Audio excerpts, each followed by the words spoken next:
इस्लाम की हकीकत क्या है। हज़रात सिर्फ एक सदी के अंदर अफ्रीका, एक सदी के अंदर यूरोप, एक सदी के अंदर एशिया में इस्लाम का अजीम परचम बुलंद होता हुआ नजर आया है। इस्लाम के गलगले होते हुए नजर आए हैं, इस्लाम का शोर बपा होता हुआ नजर आया है और दुनिया मुस्तफा के उन आशिकों को देखकर कलमा पढ़ती हुई नजर आई है। हज़रात लेकिन आज क्या है मेरे प्यारे, आज आपके पास कुछ नहीं है सिवाय ये जलसा कर लिए, सिवाय इसके कि अल्लाह ने अगर दिया तो नाजायज तरीके से कव्वाली, वो भी तकाबुली कव्वाली, मुकाबला वाली कव्वाली, मुसाबकाती कव्वाली, अल्लाह अकबर। लोग न जाने क्या क्या ड्रामे करते हैं, क्या क्या रक्स और सुरूर के लिए अपनी इस जिंदगी में ऐशो तरफ के लिए न जाने कौन कौन से साविये और हरबे इस्तेमाल करते हैं। मैं आपको बता दूं, आप मुस्तफा का कलमा पढ़ते हो, ये काम आपका नहीं है, ये जिम्मेदारी आपकी नहीं है। आपकी जिम्मेदारी तो यह है कि खुद भी अच्छा बनो और लोगों को भी अच्छाइयों का हुक्म दो, खुद भी अपने अंदर बेहतरी पैदा करो और लोगों को भी बेहतरी की तरफ दावत दो, लोगों को दीन की तरफ बुलाओ। लेकिन वो नौजवान छोकरा क्या दीन की तरफ बुलाएगा जिन्हें दीन खुद ही नहीं मालूम है। वो नौजवान छोकरा लोगों को अच्छाई की तालीम क्या देगा जिन्हें इस्लाम की फहम फिरासत नहीं है। वो नौजवान छोकरा क्या इस्लाम समझाएगा, वो क्या दीन का नाम बुलंद करेगा, इस्लाम का फरेरा समाने में लहराएगा जिन्हें दीन से कोई वाबस्तगी नहीं है। आज जरूरत है मुसलमानों, याद रखें अल्लाह ने ये जिम्मेदारी दी अपने उलमा से। आप पूछें हजरत अल्लामा गुलजार साहब से, अगर इनकी निजामत की जिम्मेदारी है और ये अपनी जिम्मेदारी अंजाम न दे तो स्टेज से कोई आलिम दीन उठकर खड़ा होगा और खड़ा होने के बाद दामन पकड़ेगा और खींच कर बिठा देगा। एक शायर आए और आने के बाद अपनी जिम्मेदारी न निभाए तो कोई दूसरा आएगा और उसे बिठा देगा। हज़रात जिस डिपार्ट में, जिस शोबे में, जिंदगी के जिस भी डिपार्ट में, महल में इंसान को जो जिम्मेदारी दी जाती है, अगर वो जिम्मेदारियों पर खड़ा नहीं उतरेगा तो उसे मासूल कर दिया जाएगा। जिम्मेदारियों पर खड़ा नहीं उतरेगा तो उसे उस मनसब से नीचे उतार दिया जाएगा। खुदा ने तुम्हें अजीम मनसब दिया है, खुदा ने अजीम जिम्मेदारी दी है। याद रखो, जब तक तुम जिम्मेदारी का फरीजा अंजाम देते रहे, दुनिया तुम्हारा लूहा मानती रही, तुम्हें तस्लीम करती रही। लेकिन जिस दिन से तुमने जिम्मेदारियों को अपनी पीठ पीछे डाल दिया है, उस दिन से रुसवाई मुकद्दर बनती चली जा रही है, तुम जलील होते चले जा रहे हो। रुसवा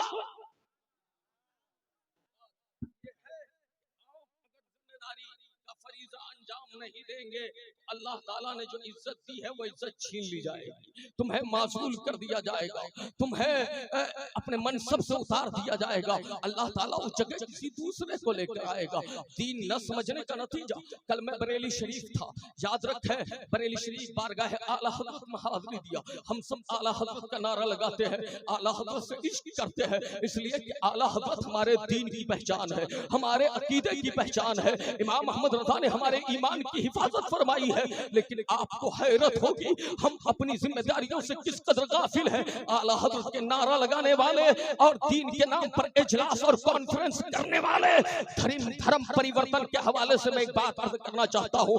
ये दीन से नावाकिफियत और नाबलदी और दीन से नाआशना होने का नतीजा है, ये दीन बेजारी का नतीजा है। जो ही बरेली शरीफ पहुंचा, एक खबर सोशल मीडिया पे सामने आई कि इफरा नाम की एक लड़की जो किसी जमाने में मदरसे में पढ़ती थी, मदरसे में पढ़ने वाली वो दोशीजा जो ही जवानी की उम्र पे चढ़ी है, रहने वाली बरेली की है, स्वाले नगर की है, मदरसे में पढ़ी हुई है। लेकिन दीन का माहौल न होने की वजह से कुछ अय्याम गुजरे, जवानी आई, शबाब को उन्होंने कदम रखा, रखने के बाद गलत सोहबत लगी, गलत लत का शिकार हुई, गलत माहौल में जाकर के अपने आप को ढकेल दी।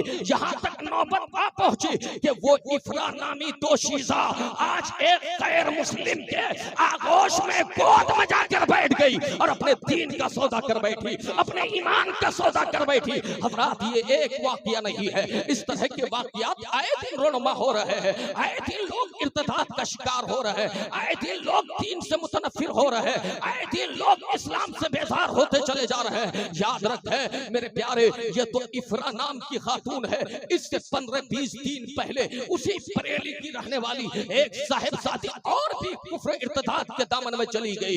उससे पहले लुबना नाम की एक शहजादी एक गैर मुस्लिम से शादी करके मुर्तद्दा हो गई। क्या मतलब है हजरात? मतलब यह है हमने सही से इस्लाह नहीं की। हमने अपने घर में अल्लाह ने जो हमें पैगाम दिया था, जिम्मेदारी दी थी और जो अजीम मनसब सौंपा था कि तुम अच्छाई का हुक्म दो, बुराई से रोको, इस फरीजे को हमने अंजाम नहीं दिया, जिसके नतीजे में बेटियां बिगड़ रही है, बहनें बिगड़ रही है, नौजवान बिगड़ रहे हैं और इस्लाम पर शुकुक शुबात और एतराज़ात और कीलों काल का बुशार कर रहे हैं। मैं पैगाम देना चाहता हूँ लोगों, खुदा ने तुम्हें बेहतर उम्मत बनाया, जिम्मेदारी दी, अच्छाई का हुक्म दो, बुराई से रोको। इसका आगाज कहाँ से करोगे? इसकी शुरुआत कहाँ से करोगे?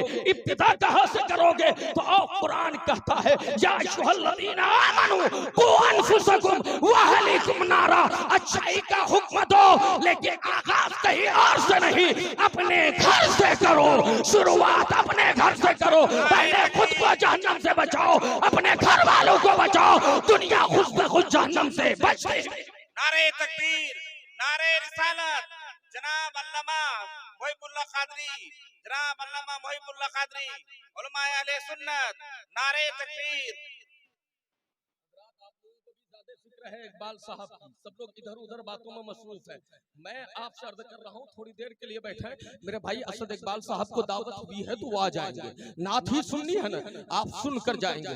याद रखें पूरी रात बची हुई है और आप ऐसी महफिल में बैठे हैं कि रात भर जागेंगे तो आपको अजर ही मिलेगा, आपकी नेकियों में इजाफा ही होगा। ऐसा नहीं कि आप बेसूद बैठे हैं, अबस बैठे हैं, बेकार बैठे हैं, बेगायत बैठे हैं, बेमकसद बैठे हैं। याद रखें अल्लाह के नबी ने फरमाया इन्नमल आमाल बिन्नियात, अमल का दारो मदार नियत पर होता है। लेकिन प्यारे कुछ लोग अगर शराब पीकर आ जाएं और कहें कि आपने कहा था ना, हजरत नबी ने फरमाया है अमल का दारो मदार नियत पर होता है, तो हमने अच्छी नीयत से शराब पी है, हमने अच्छी नीयत से इस बुराई का इर्तिकाब किया है। ये जुर्म तो जरूर मैंने किया है लेकिन नीयत अच्छी थी। याद रखो इस हदीस का ये मफहूम नहीं है कि अच्छे बुरे काम में नीयत का एतबार होगा, नहीं, बल्कि हर अच्छे काम की बुनियाद नियतों पर है। यह है हदीस पाक का मतलब। क्या मतलब है? जैसे अच्छे काम की मिसाल मैं आपको दे दूं, यहाँ बहुत से लोग बैठे हैं, अब अगर कोई नियत में ये लेकर आया है कि हम अल्लाह उसके रसूल की रजा के लिए आए हैं, तब तो वो अजर का मुस्तहिक बनेगा। दूसरा आदमी भी बैठा है, बज़ाहिर वो भी अच्छा काम कर रहा है, लेकिन वो घूमने की गर्द से आया था, टहलने की गर्द से आया था, वो किसी और मकसद के तहत आया है। आया वो भी है, आया आप भी है, बैठने में दोनों बराबर है, सुनने में दोनों बराबर है, लेकिन एक की नीयत कुछ और है, एक की नीयत कुछ और है। तो याद रखो अजर उसे ही मिलेगा जिसकी नीयत खुदा को राजी करने की होगी, मुस्तफा को खुदा और मुस्तफा को राजी करने की होगी। बात समझ में आ रही है? तो हाथ उठाकर बोलो या रसूल अल्लाह, और मचल कर बोलो या हबीब अल्लाह। माशाअल्लाह आज 12 बजने के बाद अभी आपके 12 नहीं बजे हैं। माशाअल्लाह आप जिंदा है, ताबिंदा है। ऐसे ही गुलामान मुस्तफा होते हैं, ऐसे ही उशाक हुआ करते हैं। हजरात मैं याद कर रहा था कि इसका आगाज सबसे पहले कहां से करो? अपने घरों से करो। अब वो बुढ़ा जिसकी जिंदगी 70 पार कर गई है, वो बुढ़ा जिसकी जिंदगी 50 की दुआहिया पार कर गई है, वो बुढ़ापे की उम्र में है, खुद कभी मस्जिद गया नहीं, खुद कभी अल्लाह का जिक्र किया नहीं, खुद तिलावत की तौफीक हुई नहीं। अब वो अपनी नस्लों को क्या पैगाम देगा? वो क्या लोगों को अच्छाई का हुक्म देगा और बुराई से रोकेगा?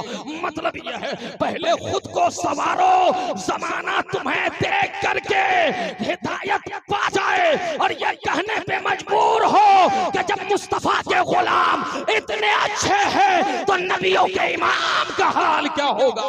इमामुल अंबिया का हाल तो यह है कि सरवर कहूं के मालिक को, मौला कहूं तुझे, बाक़े खलील का गुले ज़ेबा कहूं तुझे। मुस्तफा का हाल तो यह है सबसे आला वो औला हमारा नबी, सबसे बाला वो वाला हमारा नबी, सबसे बाला वो वाला हमारा नबी।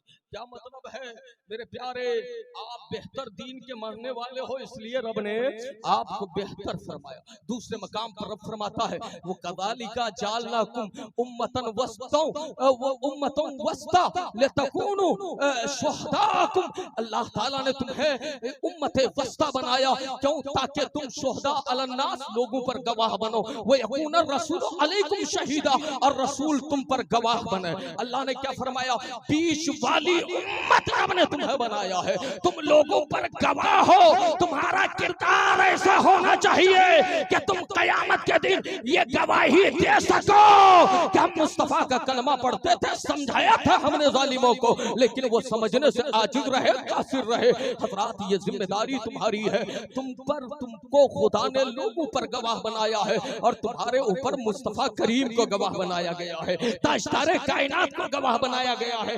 याद रखो यहाँ ये आयत इशारे की जबान में ये बता रही है कि तुम्हें खुदा ने लोगों पर गवाह बनाया और तुम पर मुस्तफा को गवाह बनाया। समझे क्या मतलब? गवाही वही देगा जो देखेगा, गवाही वही देगा जो हाजिर होगा, गवाही वही देगा जो मौजूद होगा। यहाँ से मकाम मुस्तफा भी समझ में आता है। लोगों, ए खैरे उम्मत का दावा करने वालों, ए मुस्तफा के कलमा पढ़ने वालों, तुम सारी दुनिया के इंसानों पर गवाह और तुम्हारे ऊपर ताजदारे कायनात गवाह है। इसका मतलब यह है तुम कहीं भी रहो तुम्हें मुस्तफा देख रहे हैं, ताजदारे कायनात देख रहे हैं, रहमते आलम देख रहे हैं। हज़रात लोग कहते हैं मुस्तफा नहीं देखते, जालिम तुम्हारी नजरों का कसूर है, तुम्हें मुस्तफा नजर नहीं आते। लेकिन मुस्तफा तो हमें सफर में भी देख रहे हैं, हजर में भी देख रहे हैं, मुस्तफा सुबह मसा देख रहे हैं, मुस्तफा चलते फिरते दीवानों को देख रहे हैं। हजरात ये मुस्तफा जाने रहमत से इश्क करना भी आप पर फर्ज है और जरूरी है, और ये ईमान की जान भी है। तो मैं अर्ज कर रहा था अल्लाह ने बेहतर उम्मत बनाया, उम्मत वस्ता का खिताब दिया, लोगों पर गवाह बनाया, जिम्मेदारी अम्र बिल मारूफ और नही अनिल मुनकर की तुम्हारे हवाले की गई। हजरात और जिस दिन को तुम मानते हो अल्लाह का एहसान मानो, जिस कदर भी शुक्र अदा करो कम है। उस दिन को खुदा ने कहा इन्ना दीना इंदल्लाहिल इस्लाम, अल्लाह के नजदीक अगर कोई दीन है तो सिर्फ इस्लाम है। कौन सा दीन है? इस्लाम है। इस्लाम के अलावा कोई दीन नहीं है, कोई मजहब नहीं है, कोई मत नहीं है। अल्लाह अकबर, वो आफाकी दीन खुदा ने तुम्हें अता फरमाया। अब जरा आप देखें, खैरे उम्मत होने की हैसियत से, मुसलमान होने की हैसियत से, बहने भी सुना है, आप भी सुनो जवानों, आप बेहतर उम्मत हो इस हैसियत से, इस्लाम का कलमा पढ़ते हो इस हैसियत से आपकी जिम्मेदारी क्या है? नारे तकबीर, नारे रिसालत, उलमाए अहले सुन्नत, मसलके आला हजरत शायर इस्लाम जनाब असद इकबाल साहब क़िबला। नारे तकबीर, नारे रिसालत।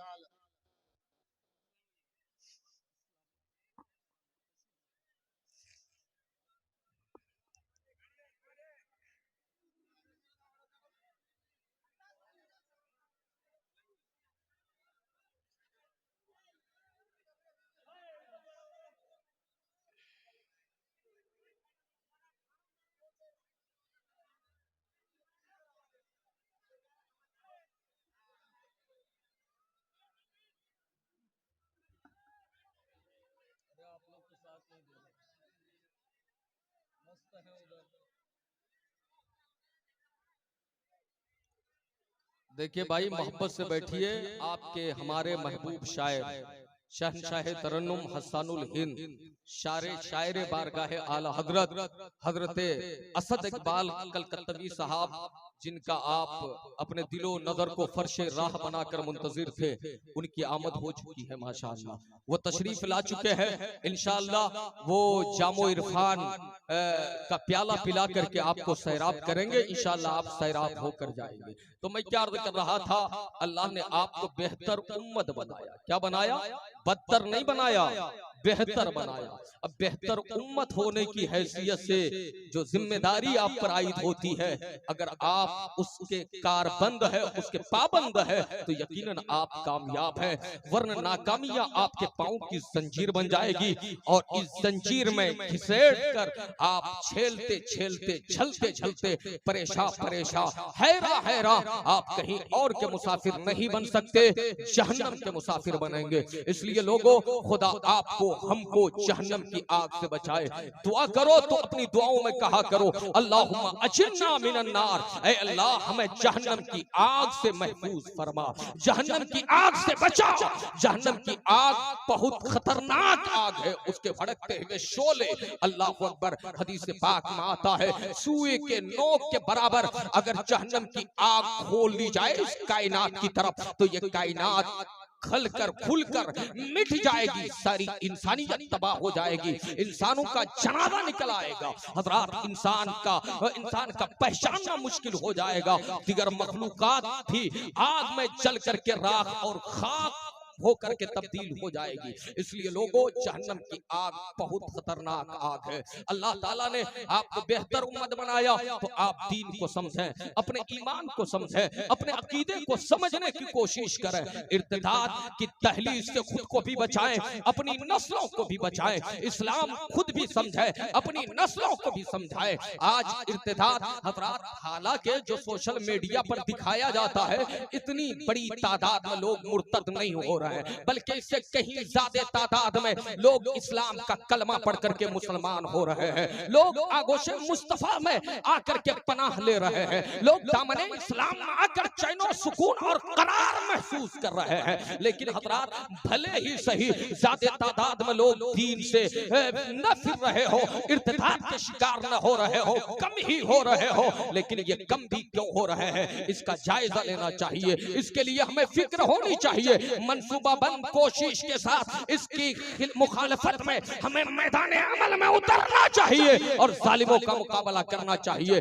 जालिमों को यह बताया जाना चाहिए कि अल्हम्दुलिल्लाह मुसलमान कल भी जिंदा थे, आज भी जिंदा है, कयामत तक मुसलमान जिंदा है। इस्लाम के साथ खिलवाड़ करने की कोशिश मत करो, इस्लाम मिटाने के लिए आओगे तुम खुद मिट जाओगे, लेकिन इस्लाम रब्बे कदीर के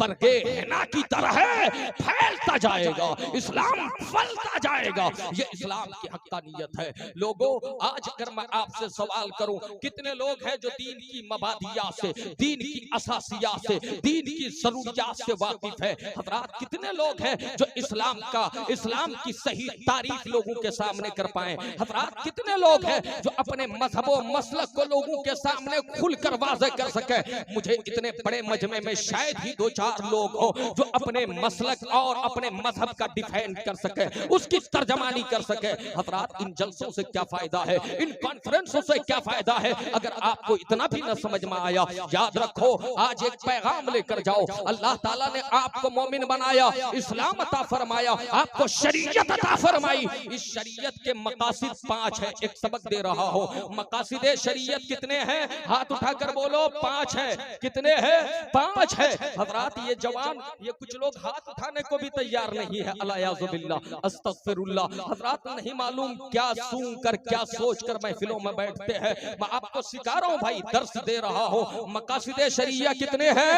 हाथ उठाकर बोले। 5 है। कितने हैं? 5 है। जब आपने इस्लाम का कलमा पढ़ लिया, आप खैर उम्मत हो, आप इस्लाम को जानते और मानते हो, तो इसके 5 मकासिद हैं। उन 5 मकासिद में सबसे पहले जब आपने कलमा पढ़ लिया तो इस्लाम आपको आपके दीन की हिफाजत की जिम्मेदारी देता है। मतलब यह है हिफ्जुद्दीन, दीन की हिफाजत, यानी प्रोटेक्शन ऑफ रिलीजन, अपने मजहब की हिफाजत करना ये आप पर जरूरी है। ये सबसे पहली चीज है। हर मुसलमान पर, मुसलमान होने के बाद वो अपने दीन की हिफाजत करे, वो अपने ईमान की हिफाजत करे, वो अपने अकीदे की हिफाजत करे। अब इस दीन की हिफाजत के लिए पहली चीज, पहला फार्मूला दे रहा हूं, मकासिदे खम्सा में से पहला मकसद यह है कि आप अपने दीन दीन की हिफाजत करो। अब इस दीन की हिफाजत के लिए कौन से तरीके अपनाए जाएं, ये दीन की हिफाजत कैसे होगी, ये रिलीजन को प्रोटेक्शन कैसे आप देंगे, तो इसके लिए जरूरी है आप इल्म हासिल करो। क्या करो? इल्म हासिल करो।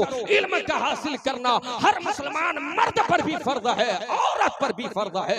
इल्म हासिल करो, और इल्म हासिल करने के लिए मदरसों की जरूरत है, इल्म हासिल करने के लिए दारुल की जरूरत है, इल्म हासिल करने के लिए जामियात की जरूरत है। अपने बच्चों को दीन की तालीम दो। ये मदरसा गुलशन मुस्तफा है ना, जिसके बैनर तले शामियाना के नीचे ये रहमत और नूर की भरी बज़्म में आप बैठे हो। हज़रात, इस मदरसे को मजबूत करो, जलसे को कम मजबूत करो, इदारे को ज्यादा मजबूत करो। जब मदरसा रहेगा तो दीन की हिफाजत होती रहेगी, ईमान की हिफाजत होती रहेगी। हज़रात, तो सबसे पहली चीज क्या है? हिफ्जुद्दीन, अपने दीन की हिफाजत। अब इस दीन की हिफाजत के लिए इल्म दीन का जानना जरूरी है। इतना इल्म तो फर्ज है, उलमा लिखते हैं, फुक़हा लिखते हैं, जितने इल्म की बुनियाद पर आप दीन के बुनियादी अकाईद को जान सको, ये फर्ज है। क्या है? फर्ज है। इतना इल्म सीखना फर्ज है जितने इल्म की बुनियाद पर आप शरीयत में क्या हलाल है क्या हराम है इसे जान सको। इतना इल्म तो फर्ज है जितने इल्म की बुनियाद पर आप नमाज, रोजा और हज और ज़कात के मसाइल जान सको। इतना इल्म फर्ज है जितने इल्म की बुनियाद पर आप वाजिबात को समझ सको, मुमतनियात को समझ सको, यानी कौन सी चीजें हम पर वाजिब है, कौन सी चीजें हम पर हराम है। इतना इल्म क्या है? फर्ज है। लेकिन आज का सरमायादार तबका, उसे फर्ज से क्या मतलब है? कुरान नाज़रा पढ़ना आ गया, एक मौलवी साहब को बुला लिया, इमाम साहब को बुलाने के बाद वो भी बहुत ज्यादा पैसे नहीं देने हैं, 500, 600, 1000 रुपए महीने के अदा कर दिए, और जू ही स्कूल में इंग्लिश मीडियम में अपने बच्चों का एडमिशन करवाया तो जालिम 1000, 2000 नहीं देखता है, लाखों रुपए निशावर करता हुआ नजर आता है। हज़रात, लेकिन दीन सिखाने के लिए कम नजराना, कम तनख्वाह, कम सैलरी, कम पैसे, इसलिए कि आलिम दीन के पास तकाज़ाए बशरी नहीं है, उन्हें पैसों की जरूरत नहीं है। अल-अयाज़ु बिल्लाह। मैं आपको बताना चाहता हूँ, ये इंग्लिश मीडियम में पढ़ना, ये स्कूलों कॉलेज में पढ़ना, याद रखना, ये फर्ज नहीं है। हाँ, जरूरी है आज के दौर के एतबार से, लेकिन क्या रे, जो सिर्फ जायज है, जरूरी है, उसके लिए पैसे को पैसे नहीं समझने वालों, तुम्हें दीन के लिए पैसे खूब याद आते हैं, रुपए खूब याद आते हैं। याद रखो, दीन का इल्म ही है जो तुम्हारी दुनिया के लिए बाइसे खैर है, आखिरत के लिए बाइसे फलाह है। तो पहला मकसद क्या है? दीन की हिफाजत। आप दीन की हिफाजत करोगे ना, इसलिए इल्म सीखो और जानो कि दीन कैसे महफूज रहेगा, दीन की हिफाजत कैसे होगी। हज़रात, इसलिए कि दीन का ताल्लुक इसे पहले नंबर पे क्यों रखा गया? इसलिए रखा गया कि दीन का ताल्लुक दुनिया से भी है, आखिरत से भी है। क्या मतलब है? दीन का ताल्लुक दुनिया से भी है, आखिरत से भी है। जिसका दीन महफूज रहा वो दुनिया में भी कामयाब हुआ, आखिरत में भी कामयाब हो गया, और जिसका दीन महफूज नहीं रहा, यहाँ भी जलील हुआ, वहां भी रुस्वा होकर रहना पड़ेगा। इसलिए दीन पहले नंबर पे है। अब दूसरा मकसद क्या है? मौलाना नूर मोहम्मद साहब, ये दूसरा मकसद क्या है? दूसरा मकसद क्या है? वो यह है कि हिफ्जुन नफ्स, अपनी जान की हिफाजत। क्या है? अपनी जान की हिफाजत। आप सुन रहे हो ना बाबू, जहन हाजिर है ना? दूसरा मकसद, असद भाई अब भागने वाले नहीं है, ठीक है? ये शेर है तो दहाड़ ही कर जाएंगे, ठीक है? अशार सुना ही कर जाएंगे। आप मोहब्बत के साथ बैठो, मैं यह कर रहा हूँ। दूसरा मकसद क्या है? ये माँ और बहनों के लिए भी है। सबसे पहले दीन की हिफाजत, फिर अपनी जान की हिफाजत। क्या है? अपनी जान की हिफाजत। हज़रात, इसलिए जान की हिफाजत जरूरी है। मेरे पैगंबर की हदीस मिलती है कि सेहतमंद मुसलमान ज्यादा बेहतर है। जान की हिफाजत इसलिए जरूरी है कि जान अच्छी रहेगी, जिस्म सलामत रहेगा तो खुदा की इबादत भी होगी, बंदगी भी होगी। जान की हिफाजत इसलिए जरूरी है कि जब कोई रहजन आएगा, जब कोई डाकू आएगा, जब कोई दहशतगर्द आएगा, जब कोई आतंकवाद तुमसे मुकाबला करने के लिए आएगा, तो तुम्हारी जान सलामत होगी तब तो तुम मुकाबला करोगे। जिहाद के लिए जान का सलामत होना जरूरी है। और इस्लाम में एक जान की तो ये अहमियत है, इन जालिमों को इस्लाम समझ में नहीं आया। ये जालिम कहते हैं इस्लाम आतंकवाद का मजहब है, इस्लाम टेररिस्ट का मजहब है, इस्लाम दहशतगर्दियत फैलाने का परंपरा लेकर आया है। मैं पैगाम देना चाहता हूँ, इस्लाम में एक जान की अहमियत क्या है। कुरान कहता है मन कतला नफ्सन बगैर नफ्सिन औ फसादिन फिल अर्द फकान्नमा कतलन नासा जमिया व मन अहयाहा फकान्नमा अहया नासा जमिया। रब फरमाता है अगर किसी ने किसी जान को बगैर गुनाह के, बगैर गलती के कत्ल कर दिया तो वो एक इंसान का कातिल नहीं है, सारे इंसानों का कातिल है।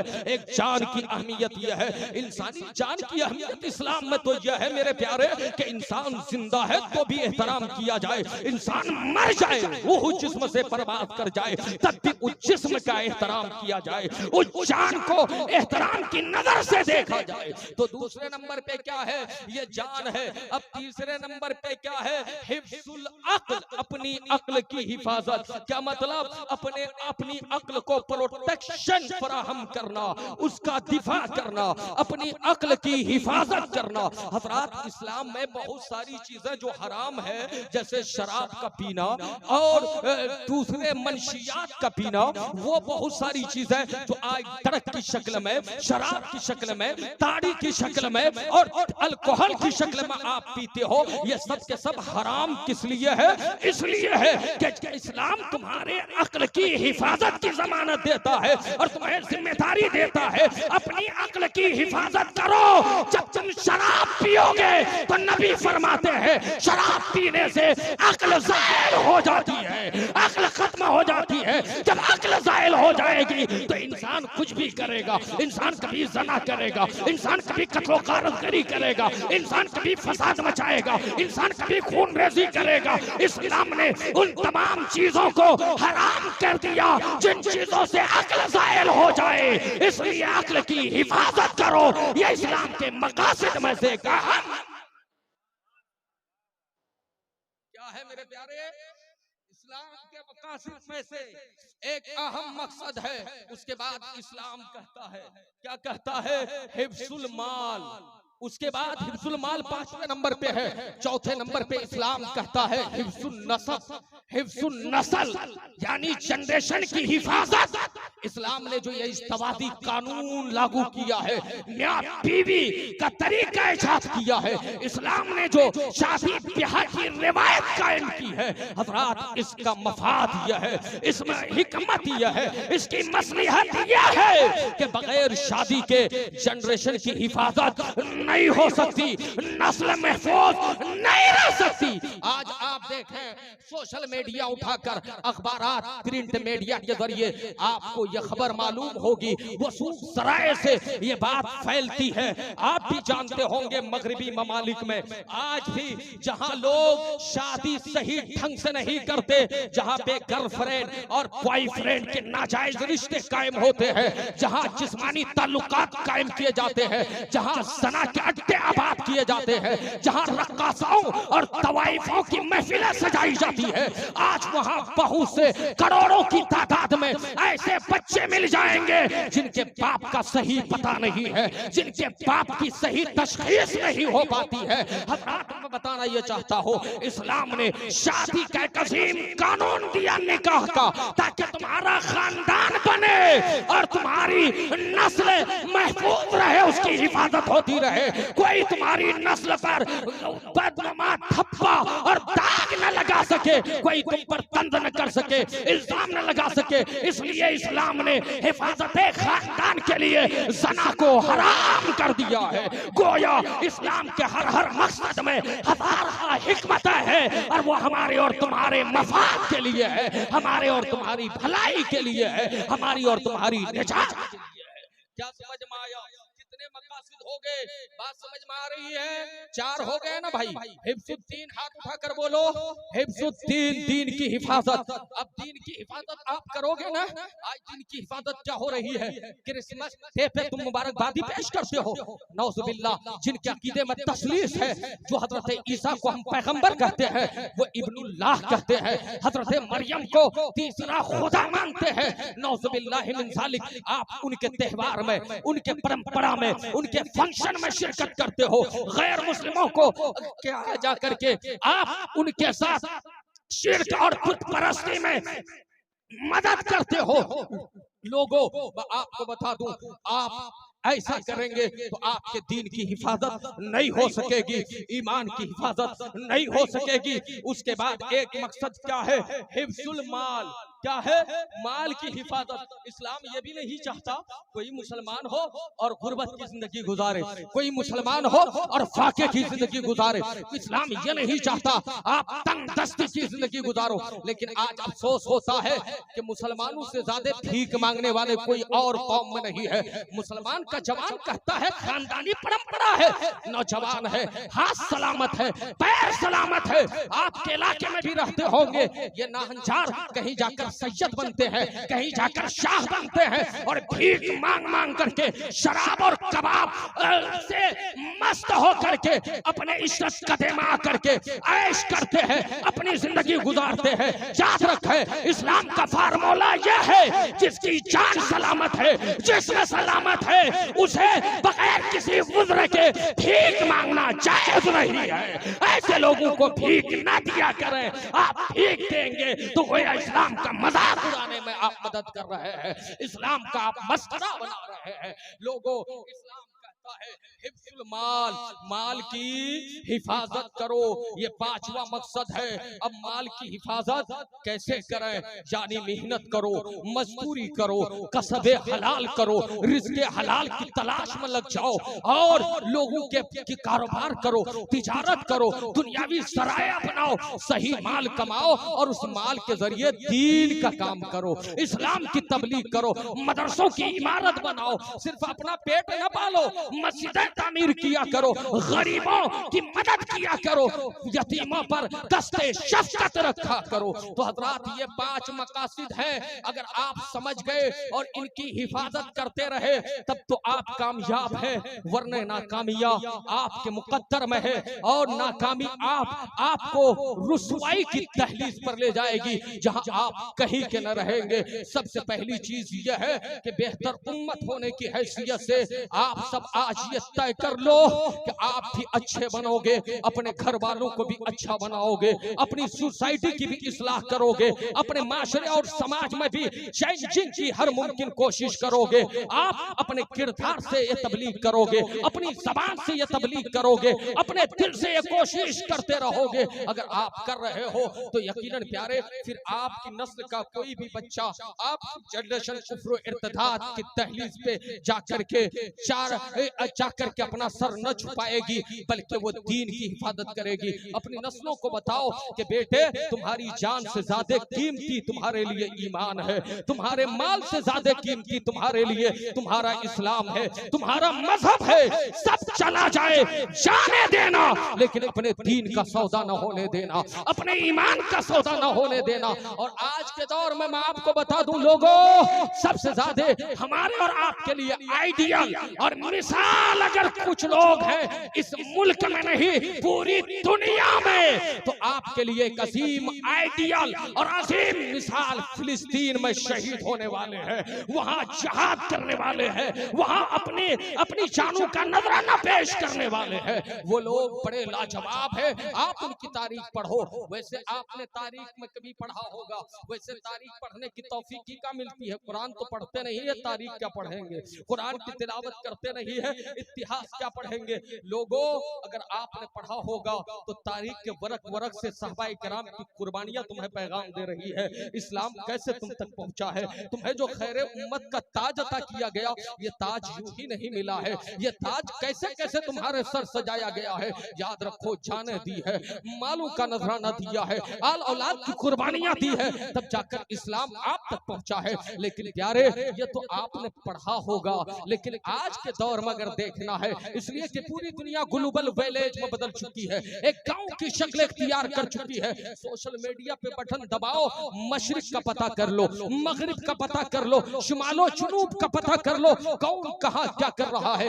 कहां हालात कैसे हैं, कहां क्या हो रहा है। हजरात, आज हालात 2-2.5 महीने से हमें चीख चीख कर बता रहे हैं कि फिलिस्तीन में मुसलमानों की एक मुख्तसर आबादी है, फिलिस्तीन में एक मुख्तसर तादाद में मुस्तफा के दीवाने रहते हैं। हजरात, जालिमों ने उन्हें सताना शुरू किया है, उनकी जानों से होली खेलना शुरू किया है, उनके खून से अपने हाथों को रंगीन बनाना शुरू किया है। कोई सुबह ऐसी नहीं गुजरती है कि माँ के आगोश से बच्चे न छीने जा रहे हो, कोई रात ऐसी नहीं गुजर रही है कि वहां बमों बारूद की बिजली न गिर रही हो। हजरात, कोई लम्हा ऐसा नहीं गुजर रहा है कि जहां पे नजरों के सामने कोई बच्चा तड़प तड़प कर अपनी जान का नजराना न दे रहा हो। हजरात, लेकिन जरा आप गौर करें, उन नौजवानों में कोई शिकवा नहीं है, जबान पे कोई गिला नहीं है, जबान पे कोई शिकायत नहीं है। कोई ये नहीं कहता खुदा ये कौन सा अजाब है, कोई ये नहीं कहता रब हमें कैसा आजमाया जा रहा है, हम किसे आजमाइश से गुजर रहे हैं, हम पर कौन सी आफत आन पड़ी है।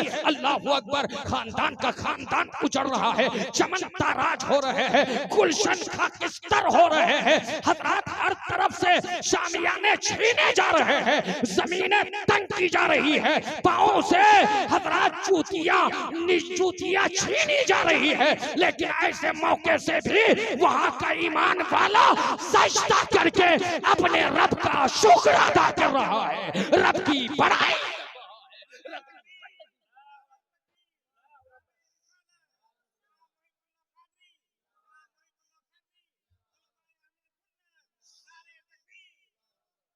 याद रखो, आज के दौर में उनसे सबक सीखो। मोमिनुस शराफी नाम का एक शख्स है, वो आता है मीडिया के सामने, कहता है मेरी माँ शहीद हो गई, वो कहता है मेरा बाप शहीद हो गया, वो कहता है मेरी बीवी शहीद हो गई, वो कहता है मेरे बच्चे मुझसे छीन लिए गए, तड़प तड़प कर जान दे दिए। लेकिन अल्लाह अकबर कहते कहते ज़बान लड़खड़ाती है, लेकिन जो ही लड़खड़ाती है वो पुकार कर कहता है हस्बी अल्लाह व निअमल वकील, मेरे लिए मेरा अल्लाह काफी है, वही मददगार है। अल्लाह अकबर, यहाँ तक के आखिर तक पूरे खानदान की कुर्बानी बयान कर दिया। लेकिन प्यारे, आंखें अश्कबार हुई, जबान में शिकवे नहीं, शिकायत नहीं। आखिर में आकर कहता है मेरे मौला, जो मेरे मुकद्दर में लिखा था मेरी तकदीर में वो हो कर रहा, जिसमें तू राजी है उसी पे तेरा बंदा भी राजी है। ये ईमान वाले की शान हुआ करती है, ये ईमान वाले का मकाम। क्या मतलब है, क्या समझ में आया मेरे प्यारे? ये है एक साहब और है, वो मीडिया पे आकर बयान देते हैं, अल जजीरा उठा कर देखिए हजरात, वो कहता है कि दुनिया का कोई भी शख्स मुझसे ताज़ियत न करे, मेरे घर से 7 लोग शहीद हो गए। कितने लोग? 7 लोग शहीद हो गए। मुझे फख्र है कि मेरा ताल्लुक 7 शहीदों के घराने से है, मुझे फख्र है कि मैं ऐसे कबीले से ताल्लुक रखता हूँ जहाँ शहादतें हुई है। क्या मतलब? उनका मकसद ये है, इन्नी वजह तो वजीहा लिल्लज़ी फतरस समावात वल अर्ज़। ये सिर्फ कुर्बानी में पढ़ने की दुआ नहीं है, बल्कि इसे जिंदगी में उतारने की जरूरत है। इन्नी वजह तो वजीहा लिल्लज़ी फतरस समावात वल अर्ज़ हनीफा व मा अना मिनल मुशरिकीन। इन्ना सलाती व नुसुकी व महयाया व ममाती लिल्लाहि रब्बिल आलमीन। हमारी जान, हमारी कुर्बानी, हमारा माल, हमारी जिंदगी, ये सब के सब हमारे रब के लिए है, हमारे दीन के लिए है, हमारे मजहब। अरे कोई मजमे से नारा लगाओ। अभी मैं जानता हूँ हमारे असद भाई पढ़ेंगे तो यकीनन आप पूछ लेंगे, यकीनन उनको मैं भी सुनना चाहता हूँ। कोई मजमे से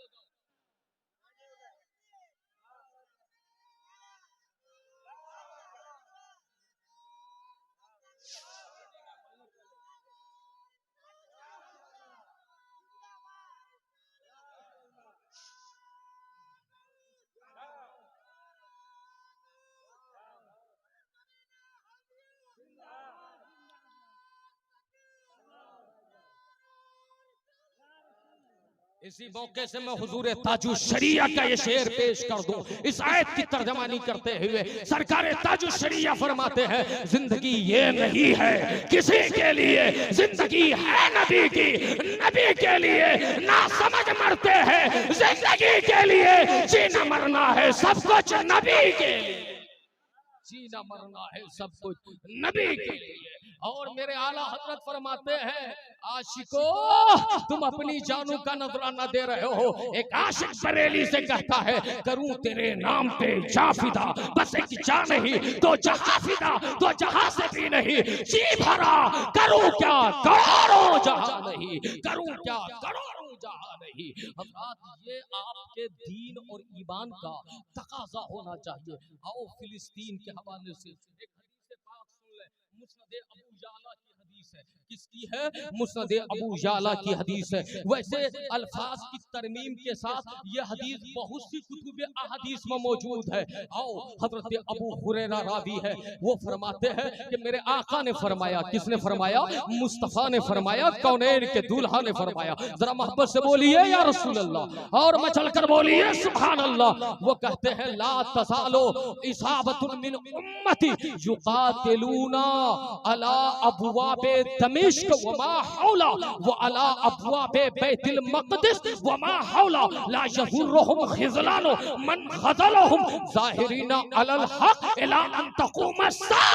नबी पाक अलैहिस्सलातु तस्लीम की प्यारी हदीस है, आप सुनना चाहते हो? और ये हदीस वही मानेगा जो सुन्नी बरेलवी होगा। कौन होगा? जो सुन्नी बरेलवी होगा।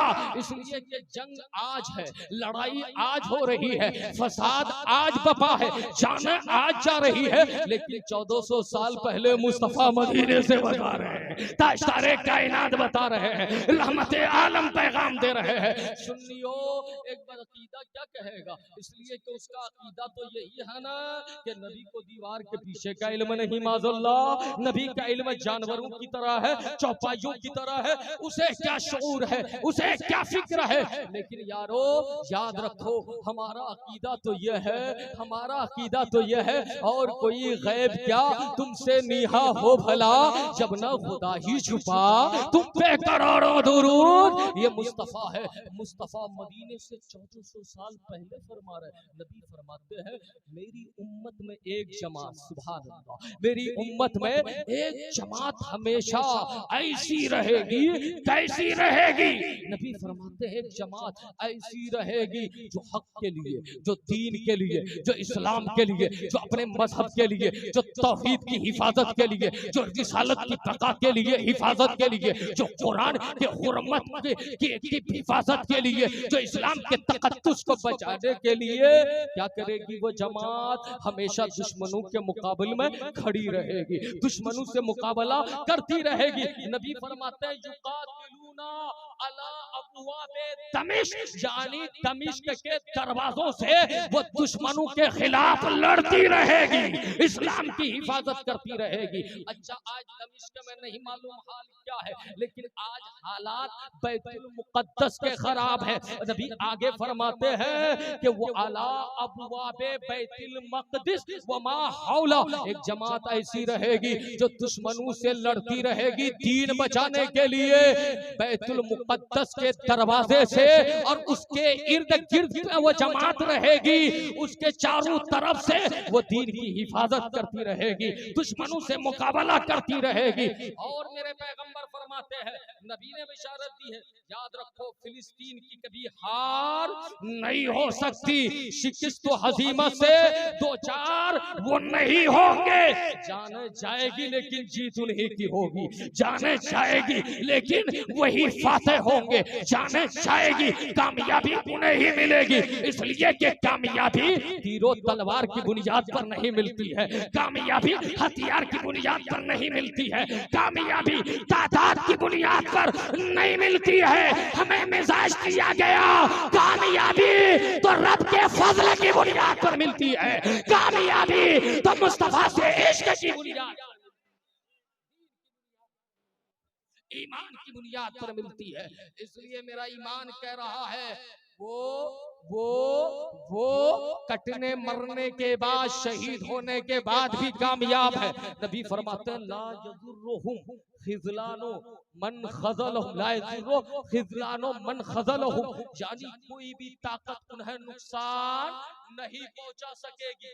नबी क्या फरमाते हैं? नुकसान नहीं पहुंचा सकेगी। अब आप कहोगे मुहिब्बुल कादरी, जब नुकसान कोई ताकत न पहुंचा सकेगी तो ये डेली के डेली सैकड़ों की तादाद में बच्चे क्यों शहीद हो रहे हैं, जवान क्यों शहीद हो रहे हैं, बूढ़े क्यों शहीद हो रहे हैं, खवातीन बेहिजाब क्यों किए जा रहे हैं?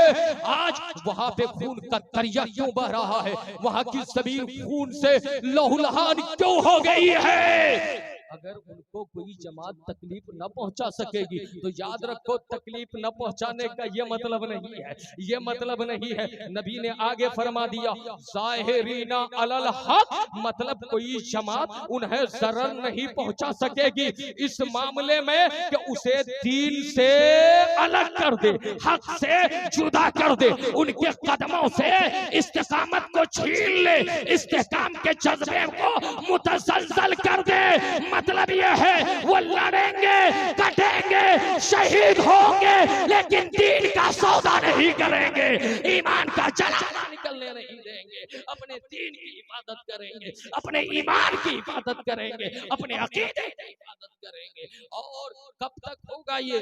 मेरे पैगंबर फरमाते हैं इला अन तक़ूम अस्सा, यहाँ तक के कयामत आ जाएगी। अल्लाहु अकबर, कयामत तक। लोगों, वो कितने खुशनसीब है, मुकद्दर के सिकंदर है, मुस्तफा ने जमानत ली है। जरा गौर करो, मौला उनके गुलामों में कबूल फरमा ले, मौला उनके चाहने वालों में कबूल फरमा ले। हमारी तुम्हारी कोई गारंटी नहीं, लेकिन वो जो बैतुल मुकद्दस के दरवाजों पर खड़े होकर जो फिलिस्तीन की जमीन से दुश्मनों की मुजाहमत कर रहे हैं, दुश्मनों का मुकाबला कर रहे हैं, उनकी जमानत नबी ने ली है कि वो कयामत तक लड़ते रहेंगे, लेकिन दीन को रुसवा नहीं होने देंगे, ईमान को जलील नहीं होने देंगे, इस्लाम को झुकने नहीं देंगे। वो यही कहेंगे इस्लाम की फितरत में कुदरत ने लचक दी है, जितना ही दबाओगे उतना ही उभरेगा, जितना ही दबाओगे उतना ही उभरेगा।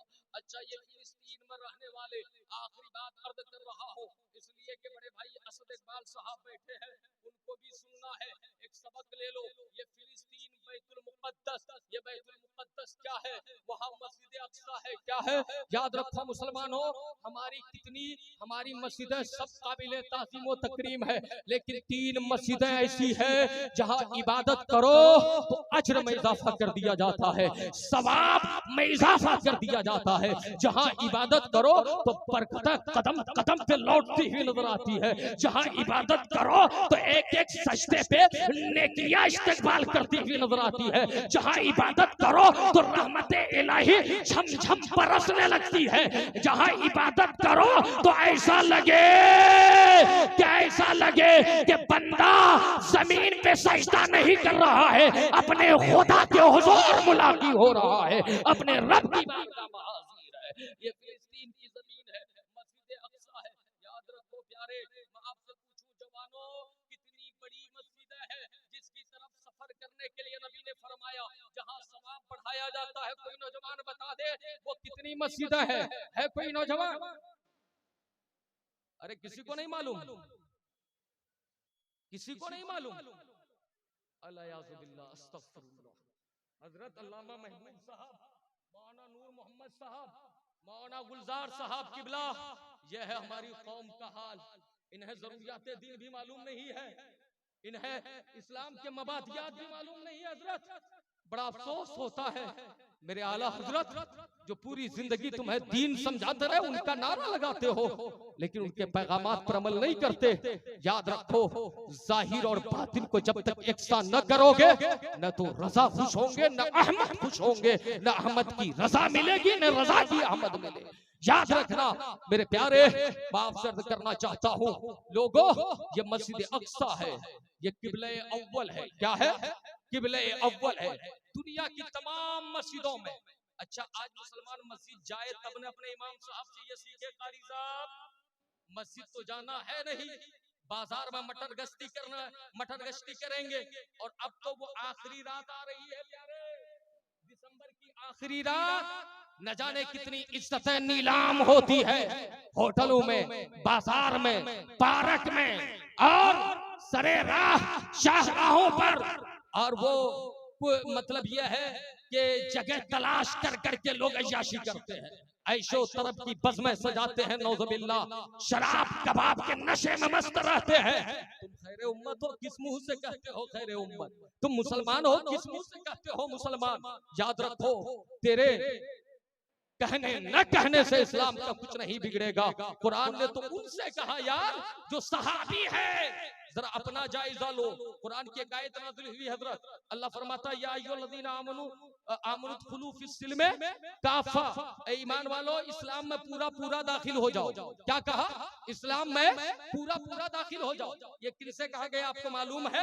हजरत अब्दुल्ला बिन सलाम, क्या है यही नाम है ना, हजरत अब्दुल्ला बिन सलाम। ये पहले यहूदी थे, क्या थे?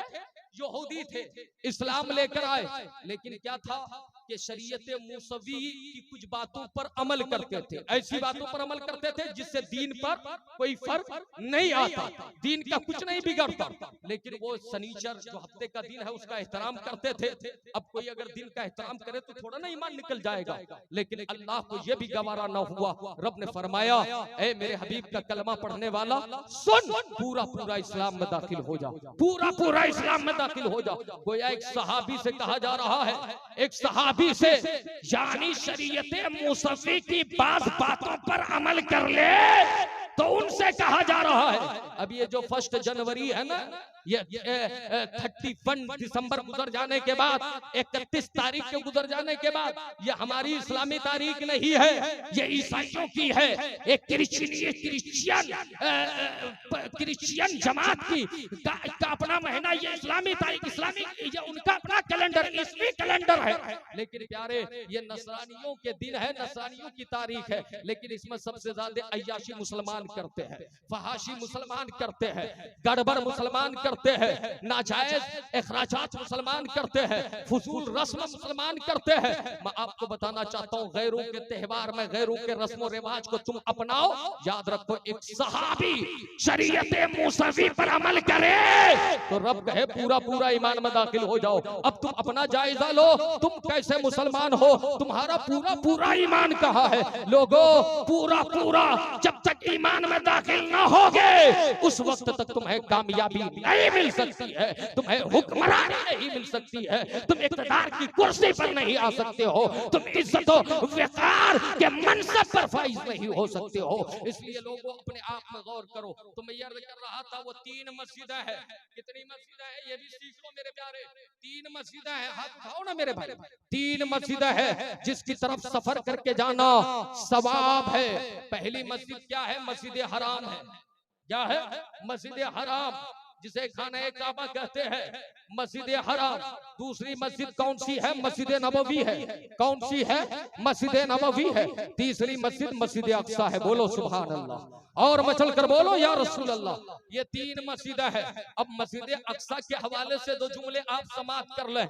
17 महीने तक हमारे नबी, आपके नबी, नबियों के नबी, रसूलों के रसूल ने रुक करके नमाज अदा फरमाई है। क्या फरमाया है? 17 महीने तक मस्जिद अक्सा की जानिब मुस्तफा ने रुक करके नमाज अदा फरमाई।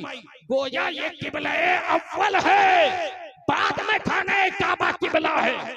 अब जरा देखें, ये वही मस्जिद अक्सा है जिसकी तामीर हजरत सुलेमान अलैहिस्सलाम ने फरमाई और नबियों ने फरमाई। ये वही मस्जिद अक्सा है जिसके गर्द में हजरत ईसा अलैहिस्सलाम की विलादत हुई। ये वही मस्जिद अक्सा है जिसके इर्द गिर्द अंबियाए किराम के मज़ारात है। ये वही मस्जिद अक्सा है जहां मुस्तफा ने सारे नबियों की इमामत फरमाई है, रसूलों की इमामत फरमाई है। हजरत नबी उधर रुक करके नमाज पढ़ते रहे। फिर एक दिन आया जब मेराज के सफर पे गए तो मुस्तफा ने वहां सारे नबियों की इमामत फरमाई, रसूलों की इमामत फरमाई। आला हजरत फरमाते हैं इस इमामत के पीछे राज क्या था? इमाम से पूछो तो कहते हैं नमाज अक्सा में था यही सिर, आया हूं माने अव्वल व आखिर के दस्त बस्ता है पीछे हाजिर जो सल्तनत आगे कर गए थे। मतलब ये बताना था कि सारे नबियों के नबी मुस्तफा है, सारे रसूलों के रसूल आमना के लाल है, ताजदारे कायनात है, मुफ्ती आज़म हिंद ने इसलिए तो कहा और अंबिया और रसूलों का हाल और उनका वजूद क्यों तशरीफ लाए। हज़रत सरकार मुफ्ती आज़म हिंद फरमाते हैं रसूल उन्हीं का तो मुस्ता सुनाने आए हैं, उन्हीं के आने की खुशियां मनाने आए हैं, उन्हीं के आने की खुशियां मनाने आए हैं। नबी ने इमामत फरमाई, कुरान ने तर्जमानी की, सुब्हानल्लज़ी असरा बिअब्दिही लैलम मिनल मस्जिदिल हरामी इलल मस्जिदिल अक्सा। पाक है वो खुदा जो ले गया अपने महबूब को, अब्दे खास को मस्जिद हराम से कहा मस्जिद अक्सा तक ले गया। कहां ले गया? मस्जिद अक्सा तक ले गया। और क्यों ले गया? ताकि नबियों की इमामत करे, रसूलों की इमामत करे। अल्लज़ी बारकना हौलहु लिनुरियहु मिन आयातिना इन्नहु हुवस समीउन बसीर। और उसके इर्द गिर्द हमने बरकतें रखी है ताकि वो बरकतें दे गए। अच्छा, ये मस्जिद अक्सा जहां है, एक हदीस शाहे सित्ता में मौजूद है, पैगंबर एक मर्तबे दुआ फरमा रहे हैं। नबी की दुआ क्या है? हुजूर कहते हैं अल्लाहुम्मा बारिक लना फी शामिना। क्या कहते हैं? अल्लाहुम्मा बारिक लना फी शामिना, अल्लाहुम्मा बारिक लना फी यमनिना। ऐ अल्लाह हमारे शाम में बरकत नाज़िल फरमा, हमारे यमन में बरकत नाज़िल फरमा। कुछ दीवानों ने कहा या रसूल अल्लाह नजद के लिए भी दुआ फरमाए, नजद के लिए भी दुआ फरमाए। तो नबी ने फरमाया हुनाकल ज़लाज़िलु वल फितन, वहां से ज़लज़ले और फितने बर्पा होंगे। याद रखो मेरे प्यारे, यही हुआ शाम के लिए। नबी ने इसलिए दुआ फरमाई कि शाम अंबिया की जमीन है, यमन औलिया की जमीन है। नबी दुआ फरमा रहे हैं।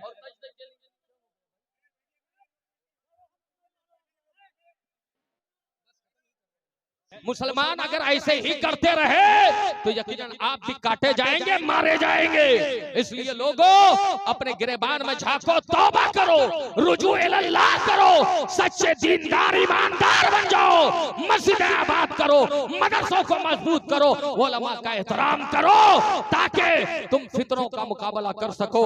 अब आपके सामने बड़े भाई असद इकबाल साहब होंगे, आप होंगे। अल्लाह तबारक व तआला हम और आपको इन बातों पर अमल करने की तौफीक अता फरमाए। अल्लाह ने हमें पाकीज़ा दीन दिया, हमें मुसलमान बनाया, हमें खैरे उम्मत बनाकर जलवागर फरमाया। हमें अपनी जिम्मेदारी समझनी चाहिए। हुवल्लज़ी अरसला रसूलहु बिल हुदा व दीनिल हक लियुज़हिरहु अला दीनि कुल्ली। ये दीन सारी दुनिया पर गालिब आकर रहेगा। अगर आप अच्छे हो गए, आपका किरदार अच्छा हो गया तो हर तरफ इस्लाम का बोल बाला होगा, दुश्मनों का मुंह काला होगा और जमाना ये कहने पे मजबूर होगा कि कुछ बात है कि हस्ती इनकी मिटने वाली नहीं है, नहीं आज मिटे हैं न कल मिटेंगे। इसलिए कि जो खुदा और रसूल से जुड़ जाता है वो दुनिया में भी जिंदाबाद पाइंदाबाद होता है, मरने के बाद भी जिंदाबाद होता है। अल्लाह ताला अराकीन को, इंतजामिया को, हमारे उलमा को, सबको अजर अजीम दे। आप हज़रात की हाज़िरी कबूल फरमाए। अल्लाह तबारक व तआला हमारी और आपकी हाज़िरी कबूल फरमाकर हुजूर की शफाअत नसीब करे। मसलके आला हजरत पे मौला हमें जिंदगी गुजारने की तौफीक दे और हमें मौत भी दे। मसलके आला हजरत पे कायम रहे। अस्तगफिरुल्लाह रब्बी मिन कुल्ली ज़ंबिन व अतूबु इलैह, ला हौला वला कुव्वता इल्ला बिल्लाहिल अलिय्यिल अज़ीम। मोहब्बत से सब लोग पढ़ें अशहदु अल्ला इलाहा इल्लल्लाह व अशहदु अन्ना मुहम्मदन अब्दुहु व रसूलुहु। कोई जालिम जलसा खराब करना चाह रहा होगा, इसलिए उधर फसाद किया है, हंगामा कर रहा है। अल्लाह ऐसे जालिमों को हिदायत दे। अल्लाह हमारी और आपकी और पूरी उम्मत मुस्लिमा की हिफाजत फरमाए। अस्सलामु अलैकुम व रहमतुल्लाह।